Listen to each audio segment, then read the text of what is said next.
জোড়া ঘূর্ণাবর্তের জের, মাঘেও শীতের বৃষ্টি। কলকাতা সহ দক্ষিণবঙ্গে আজ দিনভর মেঘলা আকাশ, কোথাও কোথাও বৃষ্টিও হয়েছে। দার্জিলিংয়ে পারদ মাইনাসে নেমে যাওয়ার সম্ভাবনা। আগামী 2-3 দিন বরফ পড়তে পারে শৈল শহরে।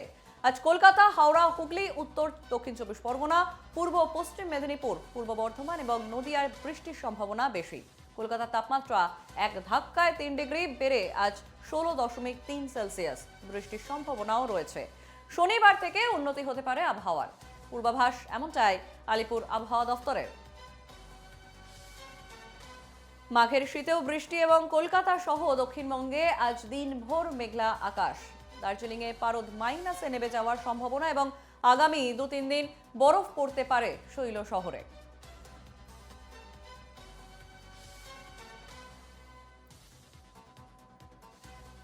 এবার জোড়া ঘূর্ণাবর্তের জের, মাঘের শীতে বৃষ্টি। কলকাতা সহ দক্ষিণবঙ্গে আজ দিনভর মেঘলা আকাশ। আমাদের সঙ্গে রয়েছেন সরাসরি আমাদের প্রতিনিধি দেবরাজ হালদার। দেবরাজ, জোড়া ঘূর্ণাবর্তের জোর যেমনটাই জানা যাচ্ছে, সেক্ষেত্রে মাঘের শীতেও হচ্ছে বৃষ্টি, মেঘলা আকাশ রয়েছে, কিন্তু এই পরিস্থিতি কতদিন, এই বৃষ্টি কতদিন চলবে বা কতদিন এই বৃষ্টি থেকে মুক্তি বা ঠান্ডাই বা আর কতদিন চলবে, কি জানাচ্ছে হাওয়া অফিস? দেখো, পরিবেশে জলীয় বাষ্পের পরিমাণ অনেকটাই বেশি, যার কারণে কিন্তু প্রথম দিকে মানে সকাল দিকে কুয়াশা এবং কুয়াশার জেরে কিন্তু একটা হচ্ছে দৃশ্যমানতার সমস্যা। অর্থাৎ সর্বোচ্চ দৃশ্যমানতা দক্ষিণবঙ্গে যদি তাকায় তাহলে কিন্তু 200 কিলোমিটারের মধ্যেও কিন্তু সে দৃশ্যমানতায় কিন্তু অনেকটা সমস্যা হচ্ছে। এবং তোমায় জানিয়ে রাখবো, কলকাতার সর্বোচ্চ তাপমাত্রা এই মুহূর্তে দাঁড়িয়ে 16.1 ডিগ্রি সেন্টিগ্রেড এবং সর্বোচ্চ হচ্ছে 24.3 ডিগ্রি সেন্টিগ্রেড, যা স্বাভাবিকের তুলনায় কিন্তু অনেকটাই কম। এবং এরই পাশাপাশি তোমাকে জানিয়ে রাখবো, এই যে আবহাওয়া এবং এই যে দৃশ্যমানতা, সেটা আগামী 3 থেকে 4 দিন কিন্তু থাকবে। এবং এরই পাশাপাশি তোমাকে বলে রাখবো যে আলিপুর আবহাওয়া দপ্তর থেকে যেটা জানানো হচ্ছে যে পরিস্থিতি এবং স্বাভাবিক এই যে আবহাওয়ার যে একটা খামখেয়ালি, এখন ইতিমধ্যে দেখো এখনো পর্যন্ত ঠান্ডার হাওয়া এবং পূবালি হাওয়ার কিন্তু বইছে দক্ষিণবঙ্গের বেশ কিছু জেলা, যেমন হচ্ছে পশ্চিম মেদিনীপুর, পূর্ব মেদিনীপুর, বর্ধমান, এই জায়গাগুলোতে কার্যত কিন্তু দৃশ্যমানতা কিছুটা কম হলেও কিন্তু তাপমাত্রা অনেকটাই কমবে, যার জেরে কিন্তু শীতের প্রকোপ যে অনেকটা বাড়বে সেটা এক প্রকার বলাই বাহুল্য।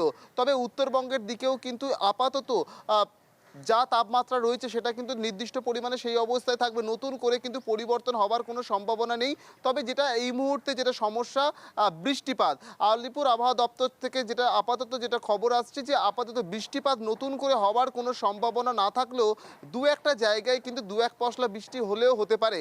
তবে ঝোড়ো হাওয়ার দাপট এবং ঠান্ডা বাতাস কিন্তু সারাদিন ব্যাপী বইবে এবং আকাশ মেঘাচ্ছন্ন থাকবে, যার কারণে কিন্তু অনেকটা পরিমাণে কিন্তু ঠান্ডা অনুভূত হবে।